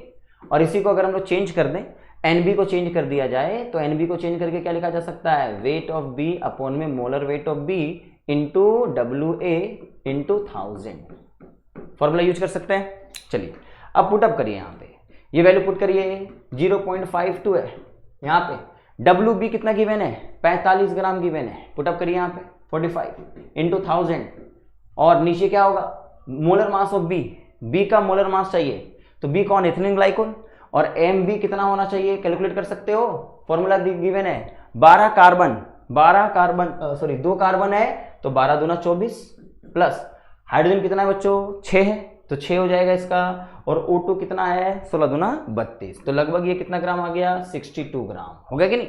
अब वैल्यू पुट कर दोगे यहाँ पे, अब आपको यहाँ क्या चाहिए, 62 ग्राम चाहिए, इनटू क्या कर दीजिए, वेट ऑफ ए का वेट कितना है 600, ये एनसीईआरटी का सवाल है। तो अगर आप ये वैल्यू पुट करते हो तो ये क्या निकल के आ गया, डेल्टा टीएफ। क्या हम इसको कैलकुलेट कर सकते हैं बच्चों, बिल्कुल कर सकते हैं, ठीक है। तो ये वैल्यू आपकी अप्रोक्स जो भी आएगी उसको आप कैलकुलेट कर लीजिए। मान ली एक्स वैल्यू कुछ भी आ गई है, हम इसको कैलकुलेट कर सकते हैं, आराम से डील कर सकते हैं। पहला आ गया डिप्रेशन, फ्रीजिंग पॉइंट डिप्रेशन। अब मुझसे पूछा गया फ्रीजिंग पॉइंट क्या है। अब बताइए फ्रीजिंग पॉइंट निकालने के लिए मुझे क्या करना पड़ेगा, यस सर, फ्रीजिंग पॉइंट निकालने के लिए मुझे क्या करना पड़ेगा।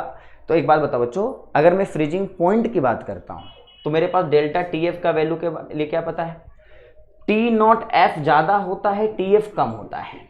तो फ्रीजिंग पॉइंट ऑफ सॉल्यूशन अगर निकालना हो तो मुझे TF निकालने के लिए मुझे T नॉट ऑफ F चाहिए और डेल्टा TF चाहिए। तो हम यहाँ वैल्यू को पुट कर देंगे। बताओ TF को मैं इधर की तरफ लेके आता हूँ और T नॉट F में से माइनस डेल्टा TF कर देता हूँ। अगर वाटर का आपको फ्रीजिंग पॉइंट नहीं दिया जाए, ऐसे देगा एग्जाम में, अगर नहीं दिया जाए तो क्या करोगे, 0 डिग्री सेल्सियस माना जाता है और 0 डिग्री सेल्सियस को क्या लिखते हो, 273.15 केल्विन, और जो TF आपने निकाला है यहां से उसको माइनस x कर दोगे, यही वैल्यू किसकी आ जाएगी, आपकी TF की, यानी जो आपका अभी जो फ्रीजिंग पॉइंट है वो निकल आ जाएगा।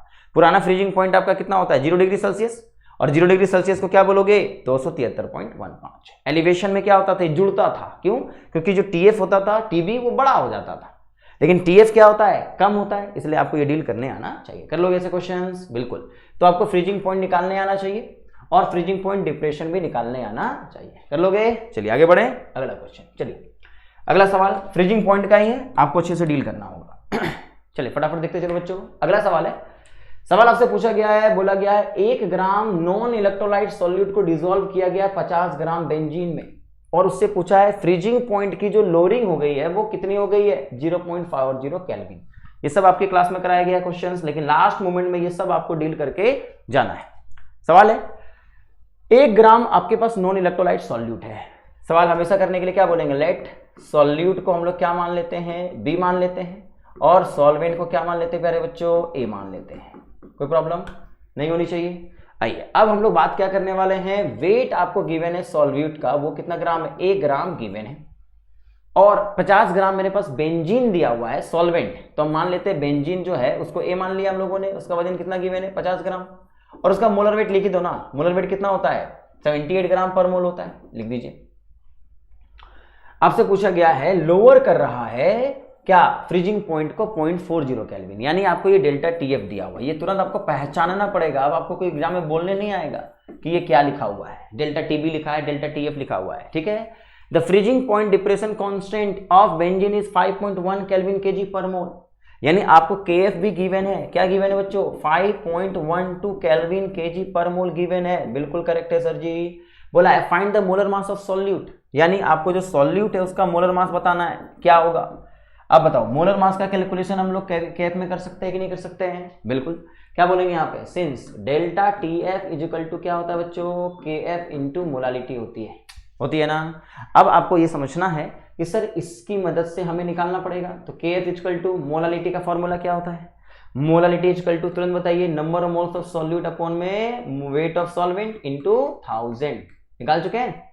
अब बताओ KF इक्वल टू NB को क्या लिखोगे, WB अपॉन में MB, नीचे क्या है WA है, इनटू क्या लिखोगे 1000, बोलो बच्चों, है ना, और यहां पे क्या होगा डेल्टा TF। अब बताइए यहां से मुझे अगर पता करना हो MB, तो MB को उठा के रखना पड़ेगा यहाँ पे, तो MB को अगर साइड में हम इसको उठा के रख देते हैं तो ऊपर में क्या रह जाएगा, KF into WB into 1000, divide किससे करना होगा, डेल्टा TF से, इनटू क्या रखना होगा, WA। तो आपको ये सारी चीजें पता होनी चाहिए जो आपके गिवन में दी हुई है। क्या होगा, अब बताइए क्या आपको KF पता है, बिल्कुल, कितना लिखा हुआ है 5.12 इंटू WB कितना गिवन है 1, लिख दो यहाँ पे 1, इंटू क्या लिखा हुआ है 1000, डिवाइड करिए डेल्टा TF। अब बताइए डेल्टा TF आपको पता है कि नहीं, पता है 0.40। क्या आपको WA पता है, हाँ सर 50 ग्राम पता है, पुट करिए, जैसे आप पुट करोगे तो ये जो वैल्यू आएगी यही आपका क्या हो जाएगा, मोलर मास। क्लियर होगा, ग्राम पर मोल में लिख दीजिएगा, जो भी वैल्यू आएगी यहाँ पे आप पुट अप कर सकते हो। क्लियर है, तो इस टाइप के कॉन्सेप्ट आपके लास्ट मोमेंट में क्लियर होने चाहिए बच्चों। आगे बढ़ जाएं, चलिए सर आगे बढ़ जाते हैं। अब हम लोग डील करते हैं बच्चों, ये था न्यूमेरिकल्स जिसको आपको फॉलो अप करना है। अब हम ऑस्मोटिक प्रेशर की बात करते हैं, किसकी बात करते हैं, ऑस्मोटिक प्रेशर की बात। चलिए Raoult's law, Henry law, elevation in boiling point, सारा कुछ हो चुका है। अब आप सभी को डील करना है अगला पॉइंट, चलिए फटाफट एक बार कॉल करते हैं इसमें, यस, ऑस्मोटिक प्रेशर की बात करते हैं। बताओ बच्चों ऑस्मोटिक प्रेशर के बारे में हम लोग जानते हैं। ऑस्मोटिक प्रेशर का मतलब क्या होता था कि एक सॉल्यूशन होता था और उस सॉल्यूशन को किसी प्योर सॉल्यूशन के, प्योर लिक्विड के साथ हम लोग सेमी परमिएबल मेम्ब्रेन से जोड़ देते थे, यही होता था ना। और यहां पे आपके पास सॉल्यूट पार्टिकल ज्यादा होते थे, सॉल्वेंट पार्टिकल कम होते थे, लेकिन एक तरफ जो होता था उसमें क्या होता था, सॉल्यूट कम होता था, सॉल्वेंट काफी ज्यादा होता था। तो हम क्या बोलते थे, ये सॉल्वेंट काफी ज्यादा है, तो यहां से क्या होता था, जिधर सॉल्वेंट ज्यादा होता है उधर से क्या होता था, सॉल्वेंट के पार्टिकल इस प्योर जो सॉल्यूशन थे इसको हम लोग लो कॉन्सेंट्रेशन कहते थे, डाइल्यूट होता था ये, और इसको हाई कॉन्सेंट्रेशन बोला करते थे कि नहीं। तो लो से हाई की तरफ अगर हमारा सॉल्वेंट मॉलिक्यूल मूव करता है तो इस प्रोसेस को हम लोग क्या बोलते थे, ऑस्मोसिस बोलते थे कि नहीं बोलते थे बच्चों? हाँ जी सर। अब बताइए, इसी से रिलेटेड क्वेश्चन पूछा गया है और आपने एक बात भी पढ़ा था, एक बात कॉन्सेप्ट पढ़ा था ना कि आप इस ऑस्मोसिस को रोकने के लिए एक प्रेशर लगाते हो जिसको हम लोग क्या बोलते हैं, ऑस्मोटिक प्रेशर बोलते हो ना। ऑस्मोसिस को रोकने के लिए हमें जो प्रेशर लगाना होता है उसको क्या बोलते हैं, ऑस्मोटिक प्रेशर। और ऑस्मोटिक प्रेशर जो होता है उसके हम लोग पाई से इंडिकेट करते थे और इक्वल टू क्या लिखते थे, CRT, ये फॉर्मूला हम लोग अपनाते थे। तो चलिए पहले इसके बारे में जो हमने थ्योरी पढ़ी है पहले उससे जो सवाल है हम लोग उसको रिप्रेजेंट कर लेते हैं। यस, ऑस्मोटिक प्रेशर के बारे में डिफाइन करते हैं। आइए सवाल क्या है, define osmotic pressure, how it relate with molarity and concentration. वही बात है, मोलरिटी और कॉन्सेंट्रेशन एक चीज होती है। अब बताओ बच्चों, ऑस्मोटिक प्रेशर को सब लोग डिफाइन करते हो कि नहीं करते हो? ऑस्मोसिस आपको पूरे अच्छे से आनी चाहिए। ऑस्मोटिक प्रेशर क्या बोलता है, ये कहता है the excess pressure that apply to the solution side to prevent the flow of solvent into solution. यानी सॉल्यूशन में आपका जो फ्लो हो रहा होता है लिक्विड पार्टिकल का, सॉल्वेंट पार्टिकल का, उसको रोकने के लिए, है ना, प्रोसेस को कम करने के लिए, सॉल्वेंट पार्टिकल का सॉल्यूशन में मूवमेंट को रोकने के लिए थ्रू सेमी परमेबल मेम्ब्रेन के थ्रू जो प्रोसेस होती है उसको रोकने के लिए जो प्रेशर अप्लाई किया जाता है उसी को हम लोग क्या बोलते हैं, ऑस्मोटिक प्रेशर। ये आपकी कॉपी में अच्छे से करवाया गया है, डेफिनेशन उसका आप लोग याद करके चले जाइएगा। क्या बोला मैंने, the excess pressure that apply to the solution side to prevent, रोकने के लिए क्या चीज, flow of solvent into solution through semi permeable membrane is called osmotic pressure. ये बात कराई गई है। पूछा गया है कि और रिलेट कैसे कर रहा है, तो रिलेशन कैसे होता है बच्चों बताओ। Osmotic pressure is directly proportional to the molarity. Molarity और ऑस्मोटिक प्रेशर के बीच में क्या डिफरेंस होता है, रिलेशन क्या होता है, वो डायरेक्टली प्रोपोर्शनल होता है। ये C कॉन्सेंट्रेशन है, मोलारिटी है, C को मोलारिटी भी कहते हैं। तो बताओ यहाँ पे जो वैल्यू है वो पाई इंटू मोलारिटी का डायरेक्टली प्रोपोर्शनल होता है और ये टेम्परेचर के भी डायरेक्टली प्रोपोर्शनल होता है। और जब दोनों को मिला देते हैं तो इस प्रोपोर्शनलिटी को हटाने के लिए कांस्टेंट डालना पड़ता है जिसको क्या बोलते हैं, गैस कांस्टेंट। तो पाई इक्वल टू RCT। तो ऑस्मोटिक प्रेशर के बारे में आइडिया आपको होना चाहिए, कोई दिक्कत नहीं है, डिफाइन कर लीजिएगा इसको। आगे बढ़ते हैं, अगला हमारे पास क्या होता है बच्चों, ऑस्मोटिक प्रेशर के बारे में। यस, ऑस्मोटिक प्रेशर और ऑस्मोसिस एंड रिवर्स ऑस्मोसिस दोनों के बारे में आपको आइडिया होना चाहिए। चलिए आइए, ऑस्मोसिस का मतलब क्या पढ़ते हैं हम लोग, ऑस्मोसिस क्या होता है, सॉल्वेंट मॉलिक्यूल का फ्लो होता है, उसी को ऑस्मोसिस कहते हैं ना। क्या होता है बताओ, the process of flow of solvent molecule from lower concentration to higher concentration. एक प्योर सॉल्वेंट आपका दिया हुआ है, सॉल्यूशन दिया हुआ है, प्योर मतलब थोड़ा कम उसमें सॉल्यूट डाला हुआ है, एक में ज्यादा सॉल्यूट डाला गया है। तो जो प्योर में होगा या जिसमें कम सॉल्यूट होगा उसमें पानी ज्यादा होंगे, वहां प्रेशर ज्यादा लगेगा, तो वहां से प्रेशर क्या होता है, लो से हाई की तरफ मूव करता है।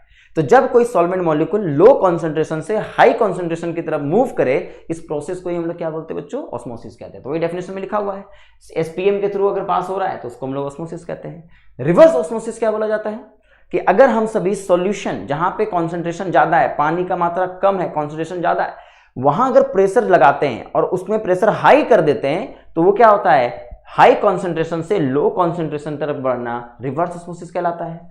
तो क्या बोलते हैं, when a pressure larger than osmotic pressure is applied to the solution then solvent molecule start flowing from solution into solvent, this called reverse osmosis. जो आरओ काम करता है रिवर्स ऑस्मोसिस वैसी फैक्टर पे काम करता है। तो दोनों डेफिनेशन अगर एग्जाम में पूछे, what is osmosis, what is reverse osmosis, आपको पता होना चाहिए, कोई दिक्कत। ये स्क्रीनशॉट ले लीजिएगा और इसको अच्छे से डिफाइन कर लीजिएगा, ठीक है बच्चों। आगे बढ़े, हाँ जी सर।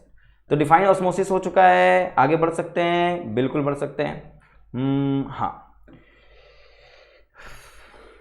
चलिए, हाँ तो उसके बाद हम लोगों ने एक सवाल किया था ना बच्चों, that is the objective question based on our osmotic pressure, ठीक है। यस, तो देखो पूछा है osmotic pressure of a solution can be increased, यानी इसको इंक्रीज किया जा सकता है। तो बताइए ऑस्मोटिक प्रेशर किस पे डिपेंड करता है, pi equal to molarity, R और टी पे डिपेंड करता है, आर तो कांस्टेंट है। तो बोल रहा है इंक्रीजिंग वॉल्यूम, वॉल्यूम पे तो मतलब ही नहीं है, खत्म करिए।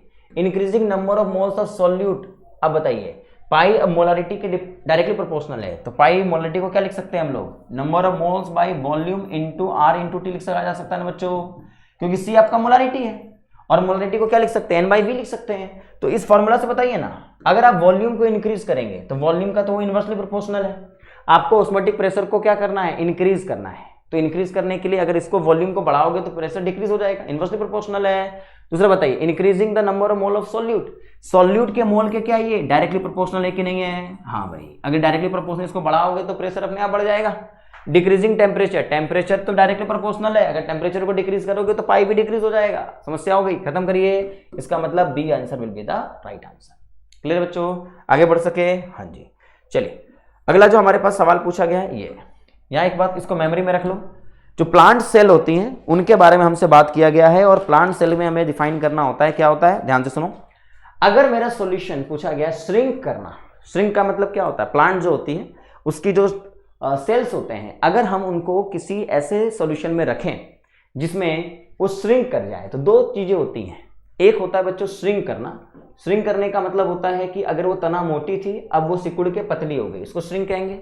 और एक होता है स्वेल करना, स्वेल का मतलब क्या होता है बच्चों, अगर वो पहले जो उसकी तना थी वो कमजोर थी, पतली थी, लेकिन अब वो श्रिंक हो गई, यानी वो फैल गई, तो उसको हम लोग क्या बोलते हैं, इसको बोलते हैं स्वेल करना और इसको बोलते हैं श्रिंक करना। तो इसको भी समझने की बात नहीं है, डायरेक्टली याद रखिए, अगर श्रिंक बोला है तो श्रिंक होता है हाइपरटोनिक में। किसमें होता है बच्चों, हाइपरटोनिक में श्रिंक होता है, ये बात आपको याद रखनी है। और दूसरा आपको बात करनी है स्वेलिंग, और स्वेल किसमें होता है, हाइपोटोनिक में। ये वर्ड आपको याद रख लेना है, ये आपके ऑब्जेक्टिव में पूछा जाएगा, मॉडल सेट में पूछा गया है। तो इस वक्त वो श्रिंक कर रहा है तो इसको हाइपरटोनिक कहेंगे, बाकी को हाइपोटोनिक कहेंगे। कर लोगे ऐसे क्वेश्चंस, बिल्कुल कर लोगे, यस सर। आगे बढ़ते हैं, हाँ जी सर। अब एक सवाल था, आइसोटोनिक सॉल्यूशन किसको कहते हैं, क्या हम आइसोटोनिक के बारे में जानते हैं, एक सेकेंड, हाँ चलिए फटाफट इसको भी देखिए, शॉर्ट आंसर टाइप में आपसे पूछा जाएगा, what are isotonic solution, isotonic solution किसको कहते हैं, तो आप बताइए, solutions which have same osmotic pressure. याद रखना बच्चों, ये आपके एग्जाम में आ सकता है कि अगर मेरे पास कोई सॉल्यूशन दिया गया है, दो सॉल्यूशन जिसमें सेम ऑस्मोटिक प्रेशर हो, उनको क्या बोलते हैं, आइसोटोनिक। ठीक है, सेम ऑस्मोटिक प्रेशर वाले सॉल्यूशन को क्या बोलते हैं बच्चों, आइसोटोनिक सॉल्यूशंस कहते हैं। कर लोगे ये काम, आगे बढ़ सकते हैं, बिल्कुल। चलिए एक सवाल और कर लो, यस, जैसे लार्ज ये बोला गया है, ये आपका जैकबोर्ड का सैंपल पेपर का सवाल है। क्या बोला है सवाल, देखो जरा, आपसे पूछा गया है, calculate the temperature at which a solution containing 54 gram of glucose in 240 gram of water will freeze, यानी फ्रीजिंग पॉइंट के बारे में आपसे चर्चाएं की गई है। कर लोगे ऐसे क्वेश्चंस, टेम्परेचर बताना है तो आपको पहला पता करना होगा क्या क्या गिवन है, आप बताओ बच्चों, गिवन वाली बात कर लोगे। सॉल्यूशन आपके पास पता है 54 ग्राम ग्लूकोज है, 54 ग्राम ग्लूकोज को वेट ऑफ ग्लूकोज बी मान लेना, कितना है 54 ग्राम ऑफ ग्लूकोज पता है। इसका मोलर मास कितना होता है जल्दी बताइए, 180 ग्राम पर मोल होता है ना बच्चों। इन 250 ग्राम ऑफ वाटर, पानी है, पानी को ए मान लो, लिख लेना वहां पे कितना ग्राम दिया हुआ है, 250 ग्राम। मोलर मास ऑफ पानी कितना होता है, जरूरत पड़ेगी तो लिख देंगे, 18 ग्राम पर मोल होता है। अब बताओ के एफ मुझे पता है क्या, बिल्कुल पता है, क्या है 1.86 किलो केल्विन, जो भी लिखा हुआ है लिख लेंगे यहाँ पे। अब मुझे क्या चाहिए, मुझे फ्रीजिंग पॉइंट चाहिए कि अब कितने टेम्परेचर पे फ्रीज होगा, यानी टीएफ निकालना है। तो एक बार बताओ, क्या टीएफ के आगे टी नॉट एफ मुझे पता है, पानी है ना, पानी का टी नॉट एफ कितना होता है 273.15 केल्विन होता है। अब बताओ क्या हम टीएफ निकाल सकते हैं, अभी करवाया था आप सभी को, क्या होगा, पहले तो मुझे डेल्टा टीएफ निकालना पड़ेगा ना, डेल्टा टीएफ इक्वल टू क्या होता है, TF minus T not F, तो टीएफ बड़ा होता है, तो अगर हम लोग टीएफ नोट और टीएफ में जोड़ देंगे तो टीएफ निकल जाएगा। और आप बताओ डेल्टा टीएफ निकालना सभी लोग जानते हो, ही बता दिया यार, के एफ इंटू मोलालिटी, और मोलालिटी निकालने का तरीका आपको पता है, अभी तक फॉर्मूला कितनी बार हमने यूज कर लिया है, आप निकाल लीजिएगा। तो ये सवाल बड़ा आसान है, कर लोगे आप सभी, कोई प्रॉब्लम किसी को थोड़ा सा भी नहीं होना चाहिए, यस। अब इसमें एक सवाल पूछा गया था बच्चों, जैसे ये क्वेश्चन पूछा गया था, गौर से देखिए, इंपॉर्टेंट है। Why an increase in temperature observed on mixing chloroform and acetone? जो हमारा क्लोरोफॉर्म है, क्लोरोफॉर्म और एसीटोन होता है, जैसे ये क्लोरोफॉर्म है और ये एसीटोन है, जब इन दोनों को मिक्स करते हैं ना बच्चों, तो बोला जाता है कि जब इनको मिक्स किया जाता है, ये तो पहले बात बताइए, तो नेगेटिव डेविएशन शो करता है रॉल्स लॉ से, क्योंकि इन दोनों का जो बीच का जो फोर्स ऑफ अट्रैक्शन है वो काफी ज्यादा हाई हो जाता है। क्यों ज्यादा हाई होता है, तो वही पूछा जाता है कि जब इनको मिक्स करते हैं ना तो बाहर का टेम्परेचर गर्म हो जाता है, यानी इससे एनर्जी रिलीज होती है। तो इसलिए कहा यह गया है सवाल ही पूछा गया है why any increase in temperature absorbed on mixing chloroform and acetone, यानी दो लिक्विड को मिक्स करिए, टेम्परेचर हाई हो जाएगा, गर्म हो जाएगा, इसका मतलब एनर्जी रिलीज हुई है। उसका रीजन क्या है आपको बोलना होगा। देखो the molecule of chloroform and acetone starts forming hydrogen bond, इसको अंडरलाइन कर लेना, क्योंकि इन दोनों के बीच में एक हाइड्रोजन बॉन्डिंग हो जाती है, और ये जो हाइड्रोजन बॉन्डिंग होती है ये इसको इंडिकेट कर देना, ये एच बॉन्डिंग है, ये काफी स्ट्रांग होती है। और आप बताइए विच आर स्ट्रॉन्गर बॉन्ड, जो एक स्ट्रॉन्गर बॉन्ड है, which results energy is release so increase in temperature observed, जिससे क्या होता है एनर्जी जो होती है वो रिलीज होती है और एनर्जी अगर रिलीज हो गई तो इंक्रीज इन टेम्परेचर आपको ऑब्जर्व्ड दिखेगा। तो ये कंप्लीट कर लीजिएगा, ये इंपॉर्टेंट क्वेश्चंस है, ठीक है। चलिए तो ये डिफाइन कर दिया मैंने, हम आगे बढ़ सकते हैं, कोई समस्या नहीं है, बिल्कुल कोलिगेटिव प्रॉपर्टीज के बारे में पता हो गया है हम लोगों को। यस, एक सवाल और होता है बच्चों जिसको हम लोग एजियोट्रॉप्स कहते हैं। फाइनल देखिए एजियोट्रॉप्स, इसके बारे में कभी कभी सवाल पूछ लिया जाता है, एजियोट्रॉप्स किसको कहते हैं, तो जरा सोचिए एजियोट्रॉप्स क्या होता है बच्चों। एक मिक्सचर को बोला जाता है, तो ऐसे मिक्सचर का जिसमें जब दो लिक्विड को हम मिक्स कर देते हैं ना, जैसे मान के चलिए हमने लिक्विड ए और लिक्विड बी को मिक्स कर दिया, तो दोनों का जो बॉइलिंग पॉइंट होता है वो अलग अलग होता है। लेकिन क्या होता है कभी कभी ऐसा इसमें कॉम्पोजिशन बना दिया जाता है, इसका अमाउंट दोनों का इस रेशियो में मिक्स कर दिया जाता है कि दोनों सेम टेम्परेचर पे बॉयल होते हैं, यानी इसका भी टेम्परेचर और इसका भी टेम्परेचर दोनों ही सेम टेम्परेचर पे अगर बॉइल्ड होता है, लिक्विड में दोनों लिक्विड सेम टेम्परेचर पे बॉयल होते हैं, तो ऐसे टेम्परेचर को हम लोग, ऐसे सॉल्यूशन को क्या बोलते हैं हम लोग, एजियोट्रॉप कहते हैं। एजियोट्रॉप का मतलब जिसमें सॉल्यूट और सॉल्वेंट सेम टेम्परेचर पे बॉयल होने लगे, 100 डिग्री इसका भी बॉइलिंग पॉइंट हो जाए, 100 डिग्री इसका भी बॉइलिंग पॉइंट हो जाए, पर दोनों का अलग अलग होता है, नेचर अलग अलग है, लेकिन कुछ ऐसे कॉम्पोजिशन होते हैं जिसमें ये दोनों को क्या होता है सेम हो जाते हैं, तो ऐसे लिक्विड को हम लोग एजियोट्रॉप्स कहते हैं। तो एजियोट्रॉप दो पार्ट में डिवाइड किए गए हैं, याद रखिएगा, एक को बोला गया है मिनिमम बॉइलिंग एजियोट्रॉप और दूसरे को बोलते हैं हम लोग मैक्सिमम बॉइलिंग एजियोट्रॉप, ठीक है। तो बच्चों याद रखना, जो मिनिमम है तो मिनिमम बॉइलिंग एजियोट्रॉप कहा जाता है एक वर्ड को, और एक को मैक्सिमम बॉइलिंग एजियोट्रॉप कहा जाता है। मतलब क्या होता है कि जब ये सॉल्यूशन मिनिमम है तो पॉजिटिव डेविएशन जितने भी रॉल्स लॉ से दिखाते हैं, जो पॉजिटिव डेविएशन दिखाते हैं वो सभी के सभी क्या होते हैं, मिनिमम बॉइलिंग एजियोट्रॉप्स होते हैं। और एक वर्ड आता है मैक्सिमम, तो जो नेगेटिव डेविएशन दिखाते हैं बच्चों, जो नेगेटिव डेविएशन दिखाते हैं वो नेगेटिव डेविएशन क्या होते हैं, मैक्सिमम बॉइलिंग एजियोट्रॉप्स के नाम से जाने जाते हैं। तो बच्चों मैक्सिमम बॉइलिंग एजियोट्रॉप्स और मिनिमम बॉइलिंग एजियोट्रॉप्स दोनों के बीच में आपको डिफरेंस आना चाहिए। तो आपसे पूछा गया है the system that form maximum, तो मैक्सिमम के लिए नेगेटिव डेविएशन ढूंढिएगा, मिनिमम बोला तो पॉजिटिव डेविएशन ढूंढ लीजिएगा। तो बताओ क्या इसमें क्या चाहिए मुझे, मैक्सिमम के नेगेटिव डेविएशन चाहिए, और नेगेटिव डेविएशन क्या बोलेंगे बताओ, एसीटोन और क्लोरोफॉर्म क्या दिखाते हैं, नेगेटिव डेविएशन दिखाते हैं, इसलिए ये क्या दिखाएंगे, मैक्सिमम बॉइलिंग एजियोट्रॉप दिखाएंगे, ठीक है।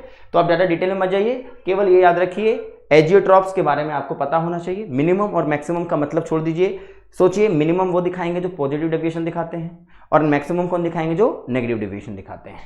क्लियर है, आगे बढ़ सकते हैं बच्चों। यस, चलिए तो इस तरीके से बच्चों मैंने आप सभी को मोस्ट इंपॉर्टेंट जितने भी क्वेश्चंस थे वो सारा का सारा हम सभी कंप्लीट कर चुके हैं, और ये इंपॉर्टेंट क्वेश्चंस थे बच्चों जिसको आपको डील करने आना चाहिए था।